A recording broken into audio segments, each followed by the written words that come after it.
Hello, everybody. Chase Clark here with the Buying Tampa Bay podcast. Today, we're going to turn the tables on my co-host, Peter Murphy. He's going to be our guest today in the hot seat. I sat in the hot seat for the last two sessions of this podcast, and now it's my turn to ask the questions.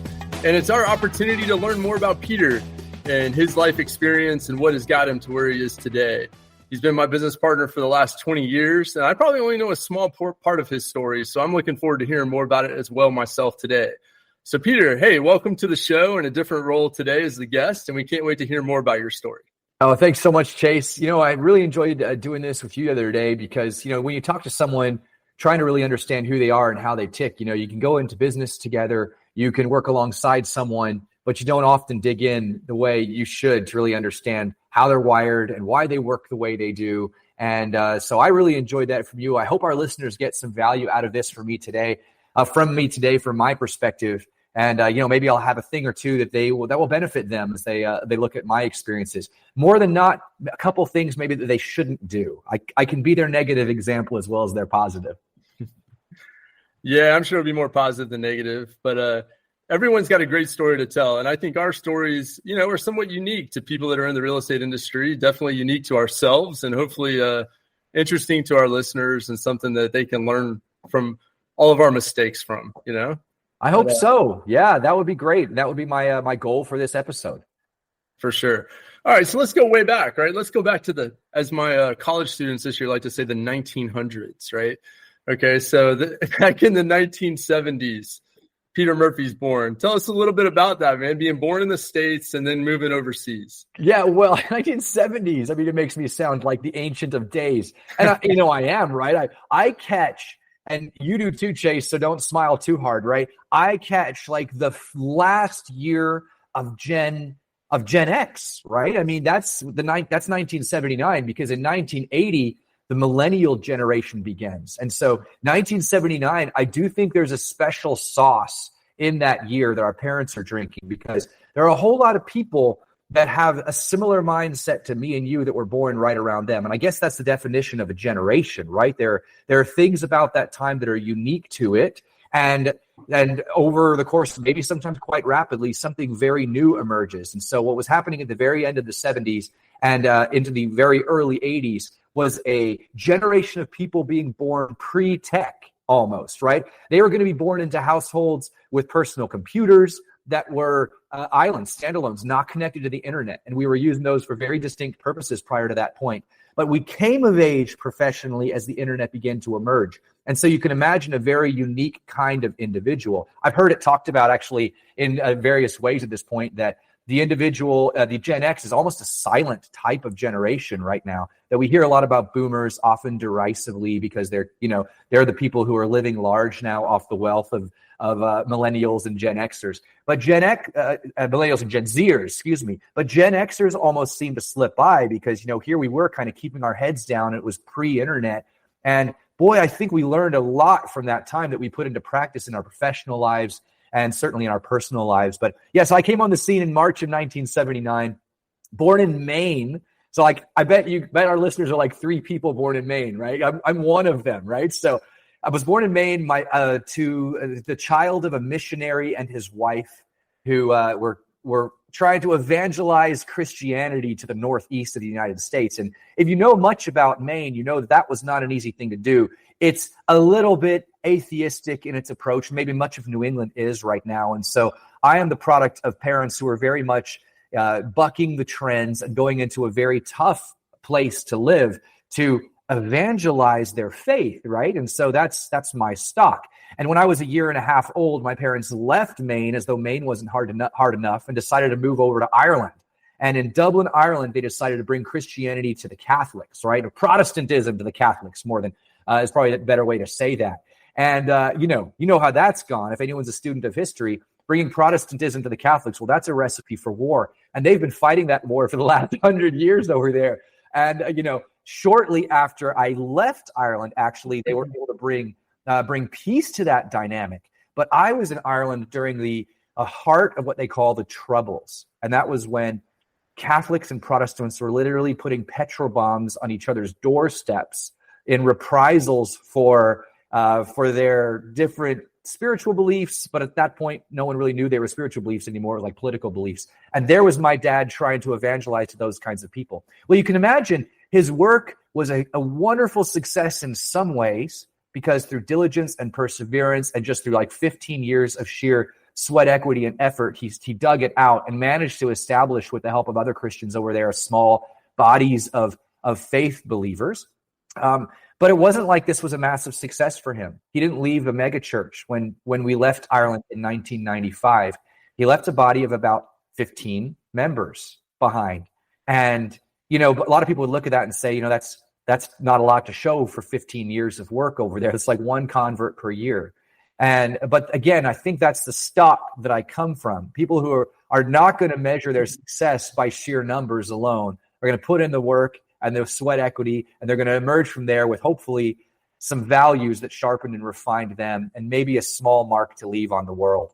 And I think that's what I did, what my parents did. It really was very little of my involvement, of course, in there overall. Although I was out on the streets of Dublin helping my dad evangelize sometimes. So as a very young boy, I would work out with him, handing out flyers, inviting people to church. These were things that were a part of my life as a kid.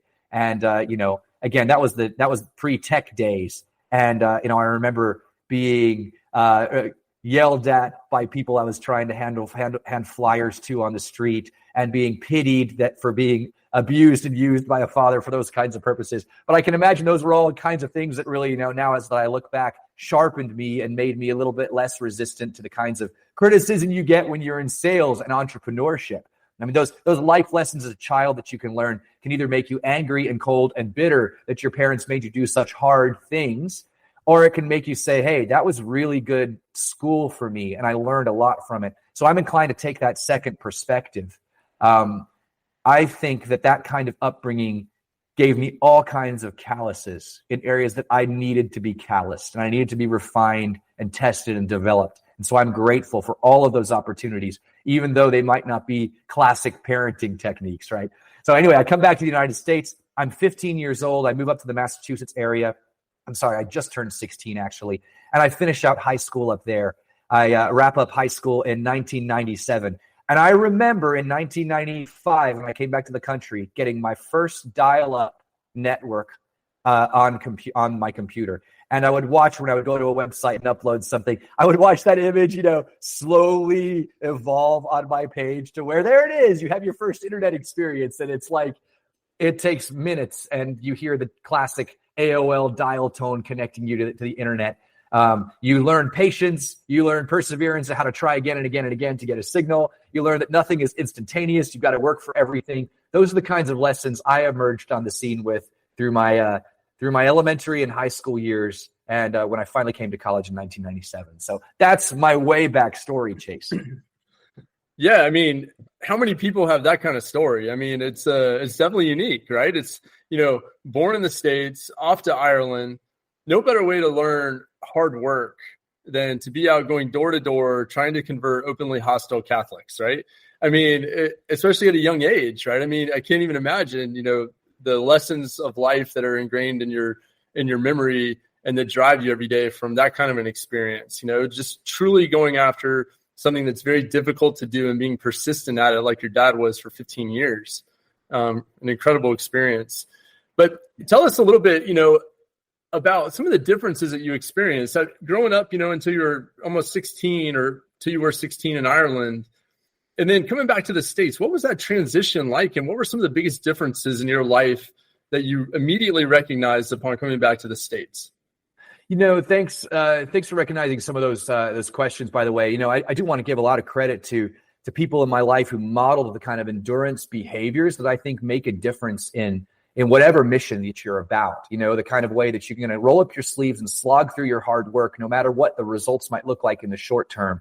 Those are the kinds of behavior traits that really did define my family experience and my parents' experience. And I see that to this day as they continue to slog through whatever kinds of life challenges they face. And you wonder if those kinds of experiences as a child and as a young person don't prepare you for what is going to lie ahead. Because what we can all be certain about is that there's going to be chaos in our lives ahead, because, well, that's kind of a lot what defines life, isn't it? It's like there's a lot of things that happen to you that aren't ideal and that are troublesome and aren't pleasant. And so you've got to learn how to handle and adapt to those. And so moving from one country to the next is not necessarily a highly pleasant thing. You realize how different you are and how much you have to learn. And when you're talking about moving from one culture to the next, well, I didn't move from a culture that spoke a different language. So that's something, right? Having to learn a whole new language would have been entirely different. I moved from an English-speaking Western European country to an English-speaking American country. But you can imagine that socially and culturally how much I had to learn. The whole sports complex is one of those things. I mean, you have no idea how difficult it is to learn a lifetime of sports knowledge, right? So what you learn organically as a 0 to 15-year-old in America just by having ESPN on in the background and with the information you have flowing through your mind, if you've got to start from zero on that and figure that out when you arrive in a new country, well, that's enough to make anyone sweat, right? That's a lot of work that goes into that. But think about that exact same ideal transferred to almost every pop culture area of your life, any major political area of your life. This was an entirely different system that I had to figure out. Schools were very, very different in their structure and approach. The grading system was different. The way that kids just conducted themselves socially and interpersonally was very different. Of course, common trends, but lots of different finesse things that make you either fit in or stick out. And so I just remember sticking out like a sore thumb a lot. Like, here's a great example. When I moved to the United States, I noticed really early on that, like, for some reason, all these kids would wear shirts and ties to school. And I was like, well, maybe that's what you're supposed to do. You're supposed to wear a shirt and a tie. And so, like, the next day when I saw that, I wore a shirt and tie. But what I didn't realize was that was the sports teams, right? They were getting ready to go to a game. And because they had an away game, they had to wear a shirt and tie that day, right? So I wear a shirt and tie the next day, and like nobody else is wearing a shirt and tie because no one had a game that day, right? And I had a bunch of people coming up and saying, so what team are you on? Or why are you wearing a shirt and tie today? And also it was one of those like all silk ties, really wide at the bottom, that had pictures of Warner Brothers characters on it, because that was I guess a thing back then. So I had to learn those kinds of really vulnerable lessons where embarrassment has a high potential. But all of those things where you've got to learn socially how to adapt and, and what is expected of you from a social standpoint are things that you learn when you come from one country to the next. And of course, none of that is easy. All those lessons come with a bunch of embarrassment, and you've got to put a ton of study into people and processes and systems and nuance in order to get through that and not come out of there a pariah or a social outcast. So, I did that. I also, interestingly, didn't have an Irish accent for very long because I wanted to fit in. I thought it was an important thing not to stand out. Now, when I got into college in my early 20s, all the guys were like, man, girls love guys with accents. You should have kept your accent. But I didn't think of it that way. I more thought of it like, I need to fit in. I need to learn how to adapt. And so I got rid of the accent and tried to figure out the clothes and when not to wear a tie. And those are things I learned pretty soon. But all of those things are the kind of work ethic and the adaptability things that you've got to learn when you're moving from one country to the next at the very vulnerable age of 16. Yeah.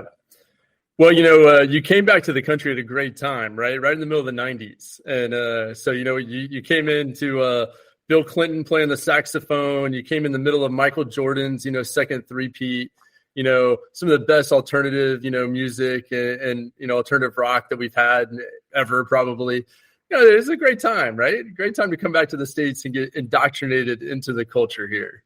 Yeah, it was. And it was a time of a little bit more innocence too, because like I said, internet hadn't hit yet. And the internet has changed people. We have to admit that whether or not we like that or not. I mean, maybe there's a lot of good that it's changed people for, but it's certainly fragmented people. And now we've got lots of very small and highly defined, highly specialized identities spread out all over different interest groups and affinity groups. And, there's lots of different ways to define yourself as a person, from interest levels to other ways. And back when I came in, it was a lot more simple than that, right? You still were becoming just an American, right?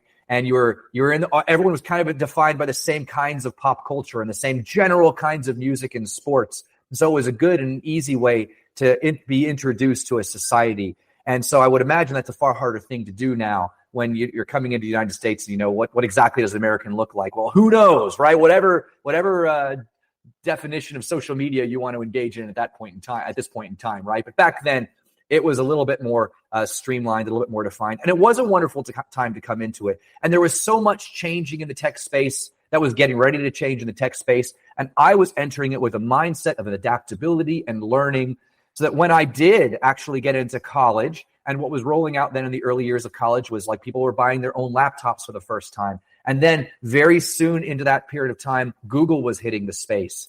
And we were figuring out how to integrate desktop technology with internet technology. And I was in the mode of learning, and I was in the mode of adapting. And although I may not have been in the tech space and developing out that technology, my mindset was very much in learning and figuring out how to adapt to things. I don't think that was totally unique to me. I think you and probably people like us were all learning how to adapt right then. So adaptability and change and comfort with change was very comfortable for all of us. And I think that served me very well, and many of my peers very well too, because many people I know who are my age are entrepreneurial, highly entrepreneurial. And that's because I think they're not afraid of risk and change. And it's major change that refines you, right? Lots of little changes, like whatever the new social media app, that's not real change. That's just like an evolution of something that exists. But going from desktop computing to internet, right? That's giant change, right? That's societal revolution getting ready to unfold. And there aren't very many times in history where we've had to figure out how to do societal evolution at that kind of scale. But I came on the scene during that time. I think that was helpful for a lot of what unfolded subsequently. We'll be back after a quick break. You hear a lot about supply chains these days, because if the past couple years have taught us anything, it's that an efficient, well-managed supply chain is absolutely critical to keeping businesses successful and consumers happy. I'm Will Haywood, and I host a podcast called All Business, No Boundaries, where we talk about supply chains, how they work, what happens when they don't, and the innovations that are redefining what's possible in the world of logistics. Listen and subscribe wherever you get your podcasts.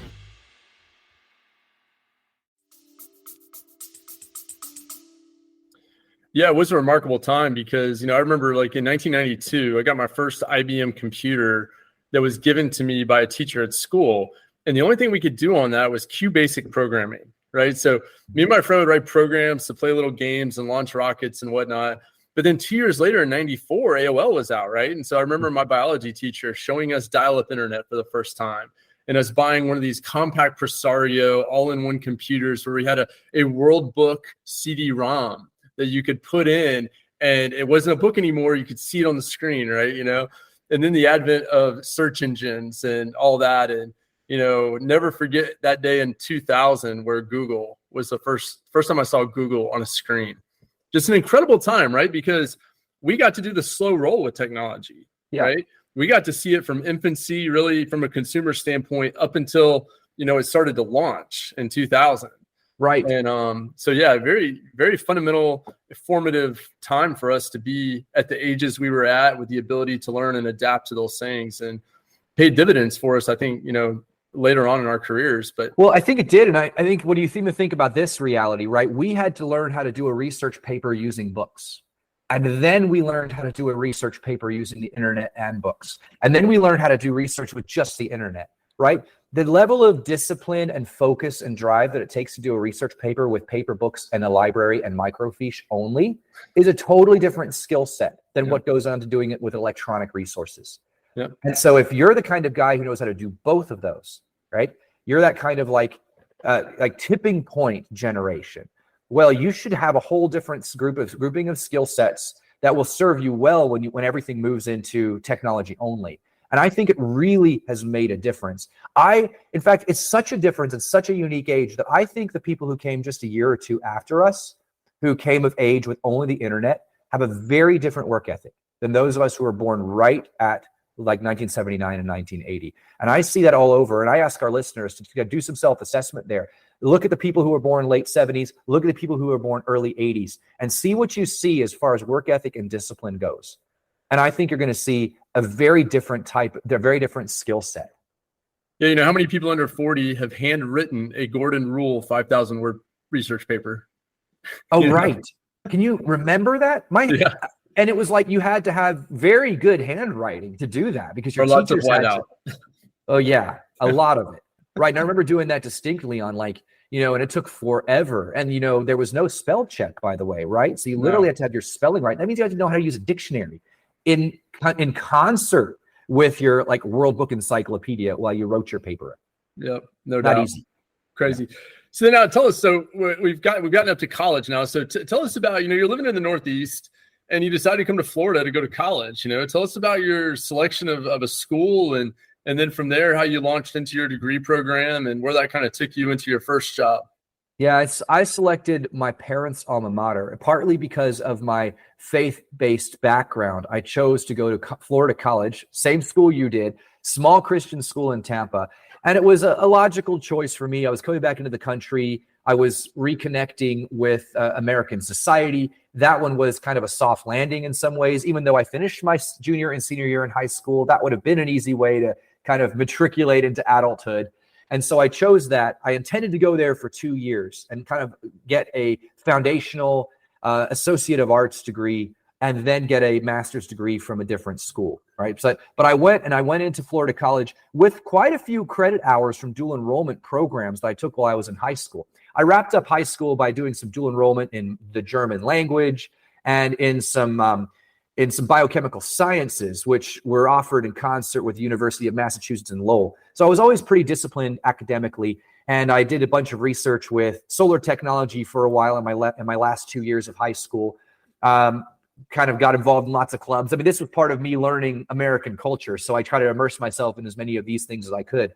But it resulted in me coming out of high school with about 20 credit hours, and back in the day, that was unheard of, right? So now it's very common. But 35. From kind of 25 years ago, that was very rare. So I brought that to Florida College and went through 2 years of Florida College. But I was able to take a little bit more of a specialized career track or academic track even at Florida College because I had a lot of hours at that time. So I bulked up on sciences. I really took a lot of classes while I was there because my intention was I was going to apply to the big schools. I was going to come out of Florida College and I was applying to Harvard. I was applying to Yale. I was applying to Rice in Houston. I had a bunch of high aspirations. But not too much realism, honestly, because my SAT scores were just marginally good, a little above average. I had a pretty good GPA. I was very involved socially and societally at school, so I was a lot of clubs and stuff. I thought that would be good. But I really had no idea of how competitive those schools were to get into. And what I noticed after I applied to those schools was that I was nothing and I was going to be rejected to all of them. So made widespread application across the country to go to my top tier schools. That didn't work out. So one of my safety schools was USF, University of South Florida, and I applied to USF as well. Got accepted there, so good for me. I had one school that actually accepted me, and I went there. But wouldn't you know how kind of fate goes? But in USF is where I met you, right? I mean, we met each other in some USF classes, and although I knew you at Florida College, we didn't hang out all that much, right? But I did hang out with you in some of my business classes at USF. And while I was hanging out with you, I also started hanging out with my wife and I met her. And, those two things wouldn't have happened if I was up at Harvard, right? I would have met someone different and I would have had a different business. Probably would have met the Winklevoss twins though, Chase. That might have right. Yeah, you could have done a little bit better. Man. I mean, I guess I missed out, right? No, but listen, I had you as a partner, fantastic. That or as a friend, that worked out very well. Met my wife as a future life partner. And lots of great social networks continue to expand for me in Florida. And I put down some strong roots there in my first few years being at USF. And then after USF, staying in Florida. I came out of USF with an economics degree, which was a little bit rare for some of my peers. And I came out right before 9/11. So I was able to get a pretty good job. And and as a result of those things and being in a good relationship with my wife at the time, as well as having what I felt like was a great church community that I was a part of, where I felt like I had a role to serve and at a distinct place where I had a good fit. I was working a lot with the teens and the young adults there. And it's kind of like, the best way to describe it is like just really involved with the youth groups at church, even though the churches that I'm a part of don't really have youth groups. That's kind of the best way to describe it, though. And I was very involved there with them. And I felt like it was a way for me to give back and to serve. And so I came out of USF into a really good job in management consulting at a health and welfare consulting group. And that was right prior to 9/11 when good jobs could be found. So I was really lucky with some of my timing there. But I do think that a lot of that came from Chase really pursuing diligently strong academic pursuits in college. I really tried to keep myself very sharp and very relevant. I tried to keep looking ahead for what was that next chapter in my life, what that was going to look like. And I tried to make sure that I was giving myself all the tools I needed so that, I'd have a pretty stacked tool chest for applying for the most possible opportunities when that time of life came. That's why I did as many dual enrollment classes as I did. That's why I got as many classes as I got. That's why I applied to as many schools as I did, so that I'd have as many options as I possibly could have. I may not have had a really clear idea for how I wanted to use that as far as a specific career went, but I had a lot of options, and it ended up working out pretty well for me. Yeah, and so you talked about, I think, a dilemma that people often face in their lives, no matter what they're doing, and probably face multiple times, and that is, at some point you have a crossroads where you're choosing between aspiration and relationships, maybe, where people are influencing you in your life to take a certain path, but your aspirations and your gut may be telling you to go a different direction. And so what would you say to people about that, and about, the impact that had on you staying here in Florida, even versus going off to an Ivy League or even somewhere else to pursue maybe a greater academic aspiration? Yeah, that's a great question. And I think, like, we could even say, let's say Ivy League wasn't a realistic aspiration for me.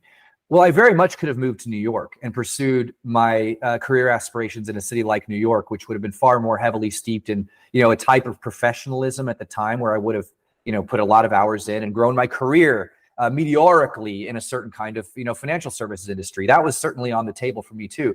And my personality was that was an option. But you're right. What was more heavily weighing on me at that particular time were some of these social pressures.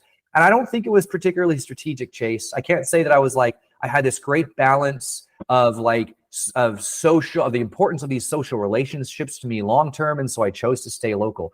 I didn't have that. I don't think I clearly understood what I was doing or why I was doing it till well beyond those decision points. I can look back and I can say, I'm so glad that I allowed relationships to be more important to me than personal career ambitions. And that really is what I did there.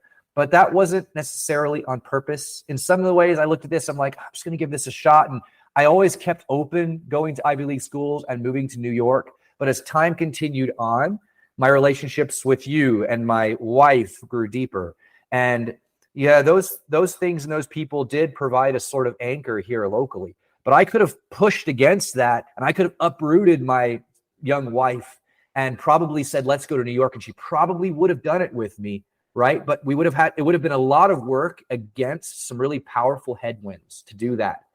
And was it wisdom that caused me to stay back and to resist those headwinds? Well, I think it was, but it wasn't my wisdom. It was maybe some other forces that ended up working out really, really well. And had I broken through the boundaries, the barriers that were ahead of me, I'm not sure it would have worked out better. I think some people would have looked at it and was like, yeah, you were being a whole lot more driven because you pushed to get to where you were going.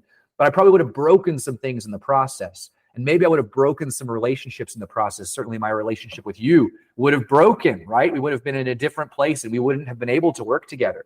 So, I guess you got to look and say, I hope that my ambition isn't just bull in a china shop, and I'm going to break some things that can never be repaired again. And some things that can never be fixed are broken relationships. So I'm glad that I listened to whatever small voice was in my head and stayed back. Yeah, people do play such an important role in your life and influence you in so many ways. And so often, like you said, it's not until later on when you look back in hindsight, you realize how strong that influence is or was and what kind of benefits you reap from those relationships. And that's some really good insight on that. But so, I was always impressed with you right out of school because you graduated USF a semester before I did. You mentioned already that it was just before 9/11, whereas I graduated after 9/11. And I was always envious of your job, right? You left USF with your econ degree and went down to work in one of these shiny, fancy new buildings, down in the West Shore district, and had a great job, fancy title, I felt like at the time, had a decent salary. I think you bought a new truck right after you got your new job, which was awesome. And so I was looking at you thinking, man, this is great. I can't wait to get done with school and graduate so I can go down there and be like Peter, you know? So tell us a little bit about that first job and, how long you were there and then how that launched you into several other jobs after that, where you kind of, you were able to up your game and also obtain some diversity in your experience. Yeah, that was interesting, right? And so it's hard to know what exactly it was that caused that level of opportunity to emerge for me. I think, there were certainly more opportunities for people right out of school. And but I was surprised to get that job too. I think I interviewed really well. I think that was my strength, right? I had a very diverse background. I had a lot of credits and a lot of just very interesting things about my resume. I had a lot of experiences that just my competition didn't have. And I think that worked to my advantage, so that when I interviewed with some of these higher tier management consulting groups, I got several job offers. And those came with the signing bonuses and shiny offices and nice titles. And they were very enticing. And so I super blessed to get those, felt very grateful, took the best offer on the table. I had 3 offers to consider. And I ended up taking the one that was, I negotiated a few extra grand on the ask price and a few extra grand on the signing bonus. And I got some good advice from someone that, hey, you can always negotiate more on the signing bonus because that's not contractual to a company. So make sure you dig in for more money there. So I did, and it worked out. And yeah, I used that for a down payment on a truck and a new set of clothes and all that kind of things. It was wonderful. It was like you're coming of age finally, right? And this is what they say is supposed to happen after college. And well, it worked out. And then, 9/11 happened, but it was okay because I was in kind of deep at that point and I was working hard, and our company did not do a lot of layoffs. I worked there for 2 years, and Chase, I worked in this dark back room cubicle farm of a management consulting firm, grinding out actuarial type work and spreadsheet kind of work, where I learned a lot about analytics and about spreadsheet management and underwriting and business consulting. I worked a lot in presentations to boards that were complex. And although I didn't get to do the presentations very often, I did all the back work for them. And so I learned precision and refinement in my presentations. I learned how to put together accurate and beautiful stuff that painted good pictures with numbers. And that was all very compelling. I learned the importance of that. And so that was a lot of work, and it was not glorious. And I think my skin grew 4 shades whiter as I sat out of the sun in that kind of job. But it was a good job. And it's the time of your life where you should do that kind of work, right? If there's any kind of job where you ought to burn the midnight oil, it's when you're young. You don't have kids, pulling you to their sporting events or other social events, and you can work really, really hard, and you should work really hard. And so I did. And I really rolled up my sleeves and I dug it out. But what I did find is that back office work is uninspiring. And it took a few years to figure it out. But some of my learning also taught me that every few years or so, if you can, it's a good idea to find upward momentum within your company or within another company, because that's the kind of the point in time at which you've learned what you need to know, and now you need to be advancing. And if you're not advancing in your existing company, well, you can jump to another and you can advance potentially more rapidly. And that's what I did. I networked heavily during those first few years in my first job. And I introduced myself to some great people and found ways to essentially jump into other companies and other industries. And so I went from that management consulting firm into actually a marketing company where we sold advertising, literally design and creative work. And there was some inside connections there because the guy who ran that company also went to church with me. I chose to go to that company, and I worked there for 2 years where I learned a very different type of skill. Now, there's not a really clear progression between management consulting and advertising, so I view that as a little bit of a lateral, but it taught me a whole different silo of skills, right? If you looked at my resume, you'd feel like, what happened there as I shot off to that point? So it did divert me a little bit to a different kind of industry, because I went from that marketing and sales job to working at another company as one of their marketing supervisors. And I worked there for 2 more years, so approximately 5 or 6 years of different professional companies, making in each company incrementally more money and having more opportunity, learning different kinds of presentation and analytics skills, really expanding my resume. And those were the things I did for that first 5 years out of school. I would say I took advantage of every networking and socialization opportunity I could take advantage of, and every professional development opportunity I could, so as to give myself, once again, the most tools. And it ended up working out okay. Yeah. And so, I mean, that sounds like a great foundational base for you to launch your career from, right? You had experience with several different firms, several different capacities, but somewhere along the way, you got bit by the entrepreneurial bug, right? When do you look back and see that happening, or how was that cultivated within you over that period of time to the point where you thought, hey, I want to start my own business?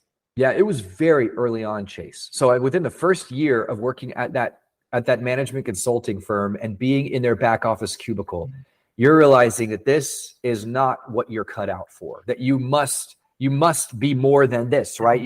You see the people around you, you see them 20 and 30 years into their careers. You see the level of satisfaction, of life satisfaction that they seem to have.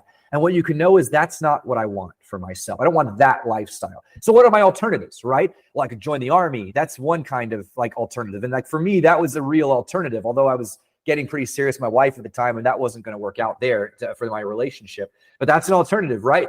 And then there was the alternative of just entrepreneurial work, like be your own boss, right? You call the shots. You direct your own sales, right, to an extent. And so that was very much what I said I knew I needed to do. I knew I needed to start my own company of some kind.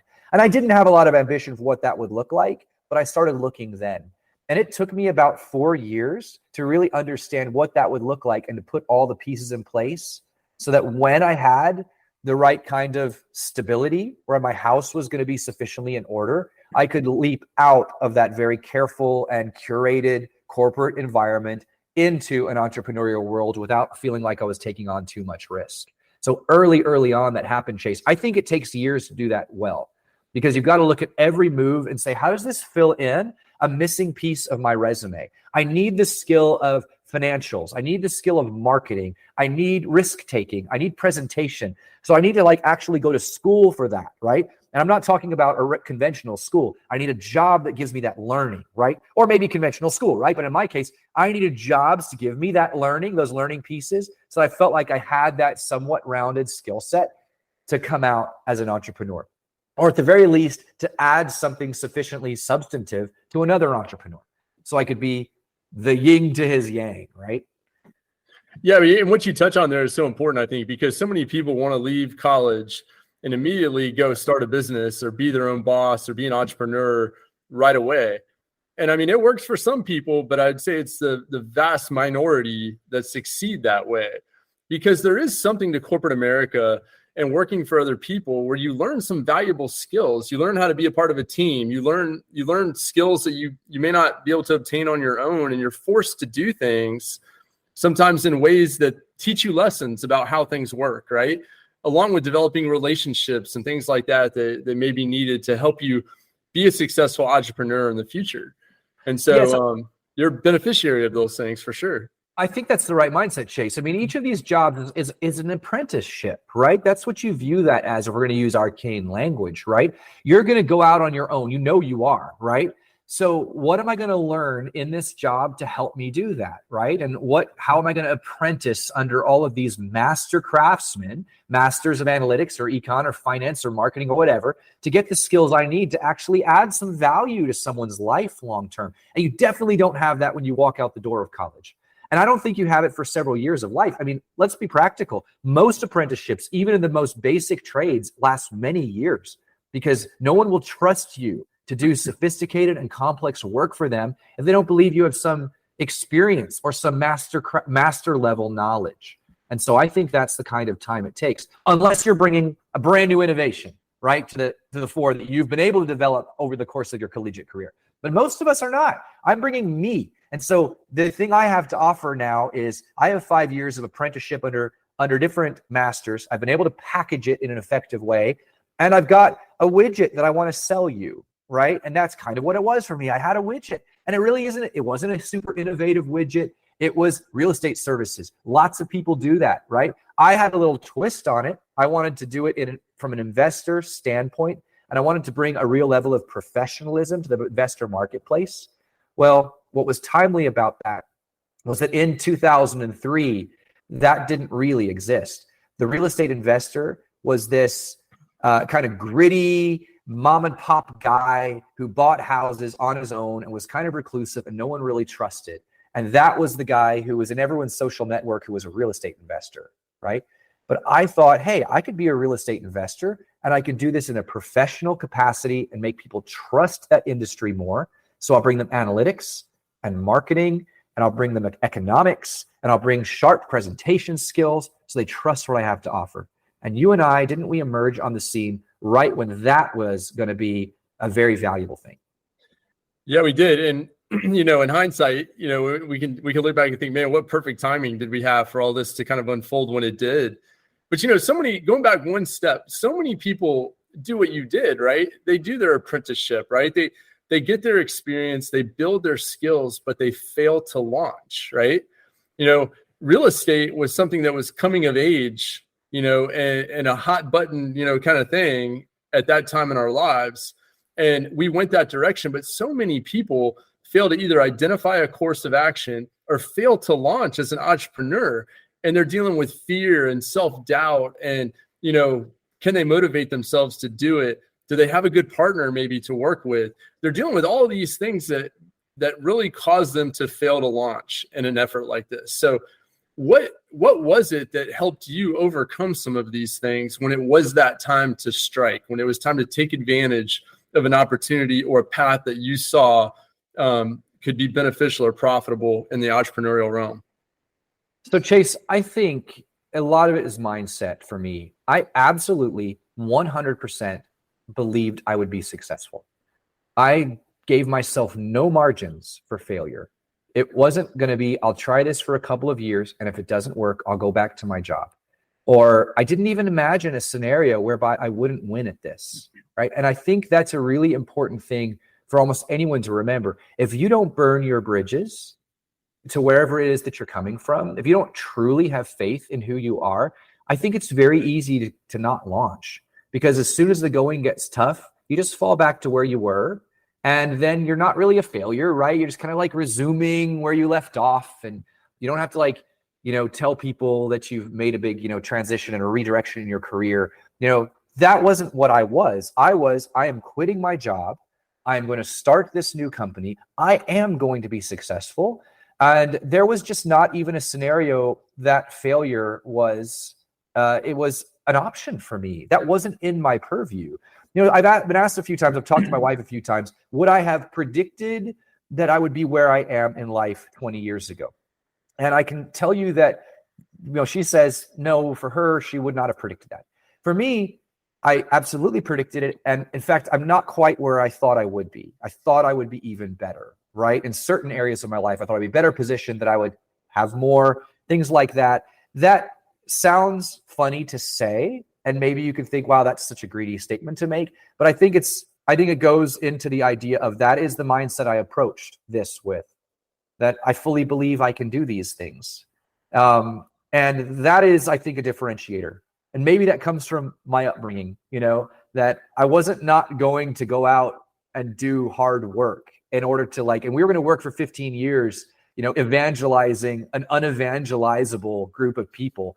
And we were going to be successful. And maybe, even if we weren't going to be successful with raw converts, right? In my case of growing up, we were going to be successful. We would have learned so many lessons that will be successful next time, And maybe that's kind of the way I've approached all this. So there was no failure. There still is no failure as an option. And if I end up floundering for a couple of years or whatever my trajectory is, it's only because I'm learning whatever next it is I need to know to be very successful. That's my outlook. Yeah, I mean, self-confidence, something we both share, I think, is not only are we confident in our ability to do things, but we're just confident in ourselves to make it happen, right? Now, and a lot of people are that way. And I think when you have the confluence of experience and skill set and hard work that go along with that kind of self-confidence, right? It almost is a situation where, failure is not an option and it won't likely happen, because when you do all of those things well, it's hard not to find a path to success somewhere. Well, that's right. And, even more, I believe in everyone else too. I actually believe that this country is set up for success. I actually believe that I can be maximally successful within, with other people like you around me. I believe that the structures and the systems in which I have been placed are all primed for my success. I don't perceive them as odds being stacked against me. And, I know that a lot of people see obstacles and headwinds in where I don't see them. And I'm not sure always why that is, because it's not like I had life served up to me on a silver platter. But I believe in the virtue and the abundance of other people, that they desire to help me.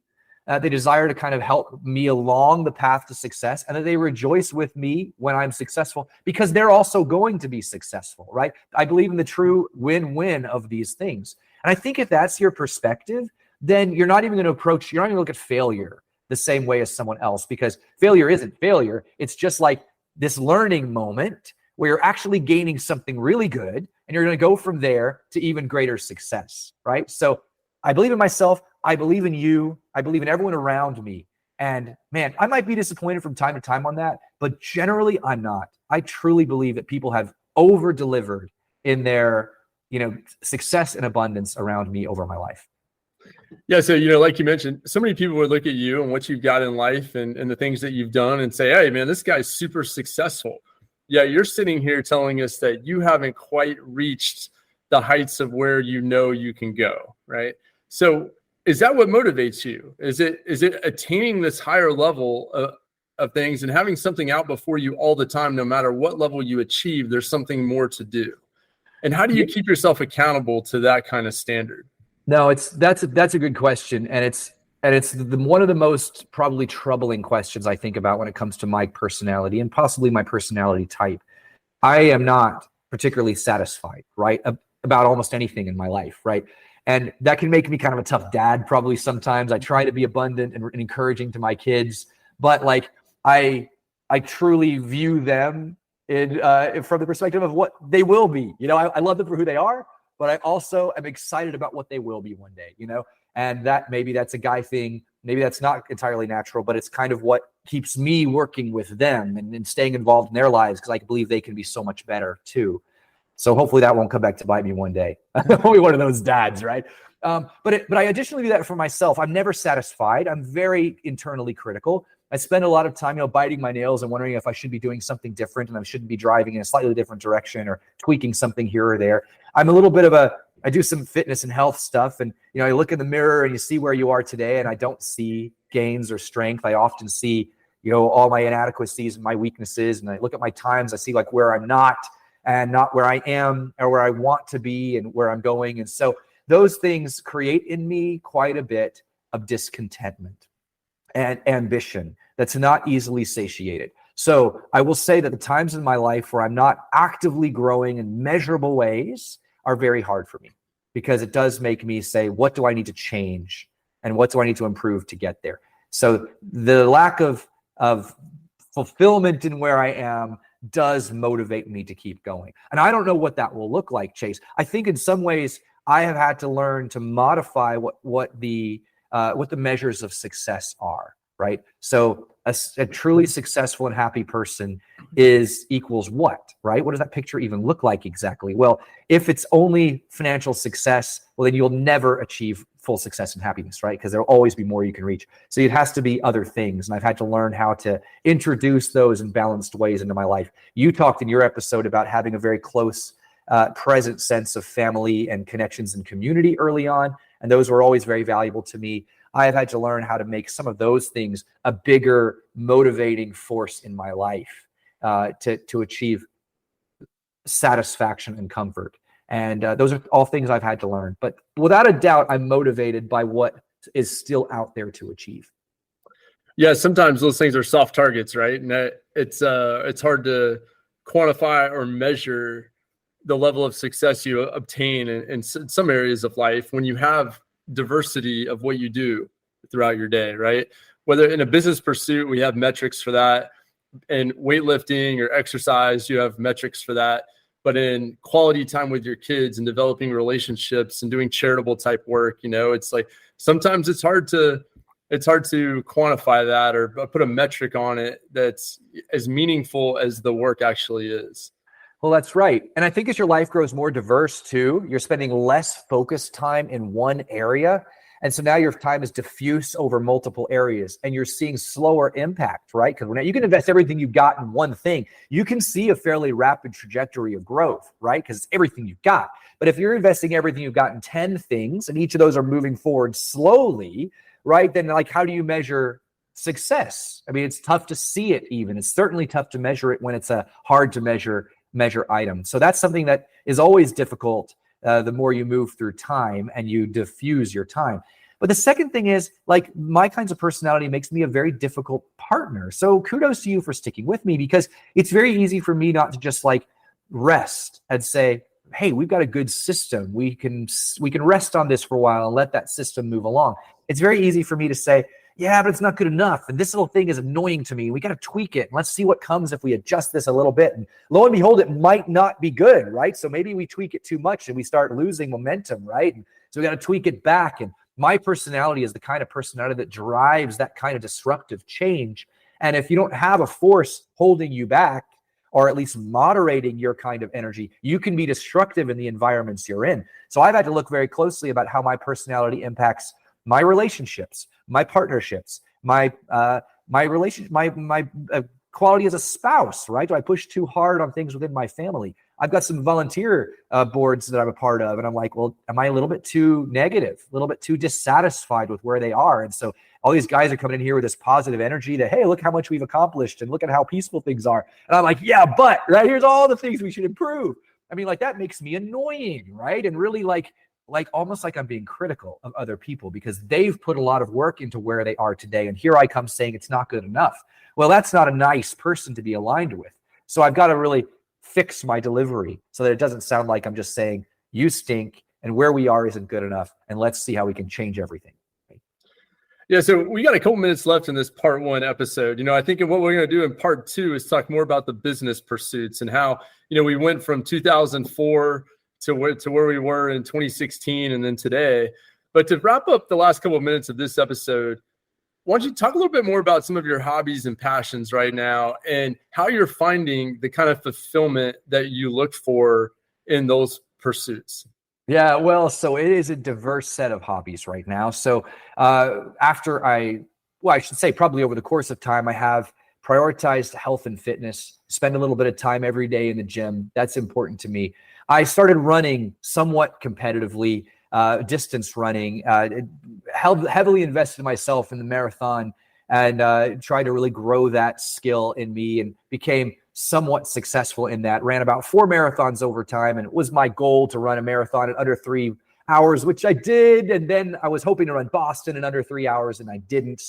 But I had by that point run for 4 years, and I was like, I can scale back from that a little bit, because the amount of training I was putting into that was taking away from other interests.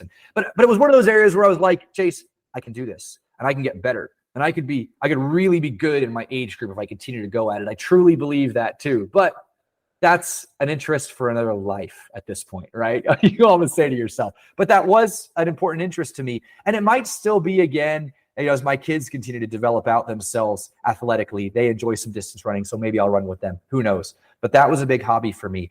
I also, a few years ago, bought a little bit of extra land and have been developing out an agricultural interest around fruit trees mainly. Well, that's like a little bit niche-y, but it's been a lifestyle adjustment because I wanted to bring my family a little bit back to a more grounded outlook, literally grounded, where we have a lot of technology in our lives, a lot of business interests. I want to also have a keen appreciation for our stewardship of the land, for what we're supposed to be doing with our hands as it relates to the earth and propagating it and making it beautiful. I think these are all very fundamental to my belief system about why people were put on the earth to begin with. And they teach you some really important skills. I don't want to lose that by moving into a glittering skyscraper city. So I have some land and we farm that.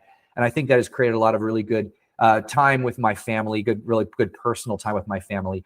My family are super important to me. I spend a ton of time with my sons and my wife.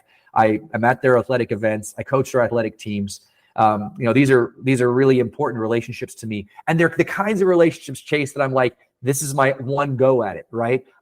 In just a few years, my oldest son leaves the house and I'll never get to coach one of his teams again, right? And so that window of opportunity completely goes away. And that goes away for my other 2 sons over the next 8 years. So it's a very short amount of time where I'll never get a chance to do those kinds of things. But I will have a chance to build another company again. So I've chosen to divert some time away from my productive enterprises and to put them in my family, because I realize what an exploding time window that is. It's gone in who knows how long, right? So I'll never get a chance to do that again. So I'm investing heavily time there.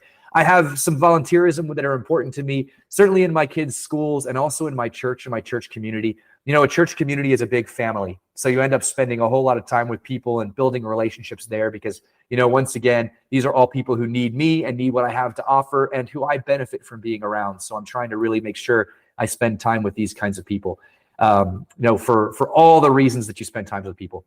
So those are the hobbies I'm pursuing, you know, and every now and then, every year, I try to be really calculated about my goal setting. I try to expand, to have clear objectives of success in all of those areas. So I'm really growing and developing those skills. One of them that, I try to take on skills that allow myself to align interests with my children. And so I got into diving a little bit a few years ago because some of my kids did.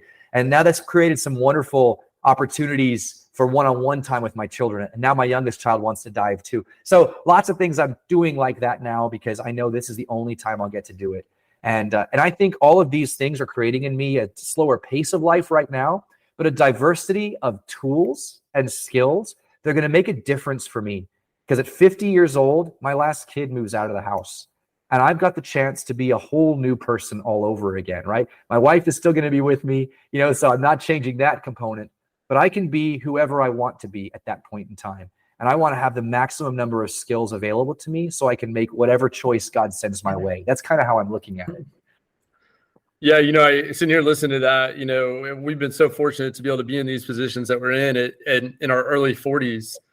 And it's a true blessing that entrepreneurship brings to your life when you're able to have some success in it and have the flexibility and be able to make the decisions to spend your time on things with an infinite ROI, like family time and coaching teams and, one-on-one time with your kids and your wife and things like that. And it's such a blessing to be in that position of life at this age. Well, it is, man. And so trying to transcend the temporal, right? I've got this time to be productive in life and it's going to be done by the time I'm 80 or so years old, maybe 90 years. But I truly believe my kids will carry on my legacy and my grandkids too. And I've seen way too many examples of kids blow up their parents' legacies and waste all their money. We all have, right? So what I'm building right now, what I'm investing in my children is legacy building, but not for personal honor, but because if I can set my children up with the right work ethic, with the right values, the right resources, then the influence, the things that they can do when they're men and women and I'm gone from their lives and that my grandchildren can do, their children can do, will just be so much more exponentially valuable than what I could have done, that I was able to do on my own. I was able to be the catalyst for that over multiple generations of people. And being in Europe, I've seen the power of that. I've seen kingdoms and households endure wealth over multiple generations. And of course, you kind of see corruption involved in all of that. But if you can look beyond the corruption, you can see the massive power and opportunity that is created for those cultures and societies to have the preservation of wealth and values through families. And if I can do that just a little bit and start that's not really a common thing in America. America is a new society with new families and new money. But if we can turn our money and our opportunities into old families, old money, preserved values and preserved wealth, if God wills for that to happen, there's immense power that can come from that. Yeah, learning what it takes to be successful and then being willing to take the risk to make it happen and then being able to teach another generation those life lessons and those give them those stories of success and set them up to be successful in their own way. Such a valuable legacy to leave. And, definitely something I hope to do with my kids as well. But I think that might be a good way to wrap up part one here. Any other comments you want to leave our listeners with before we end this section of the interview? Well, so next time I'm looking forward to chatting a little bit about the few years of our business development. Those were interesting years. And I think what we'll look to is, strategy, the role strategy played or didn't play in that. I'm kind of excited to discuss some of that with you because I'm interested in your perspective.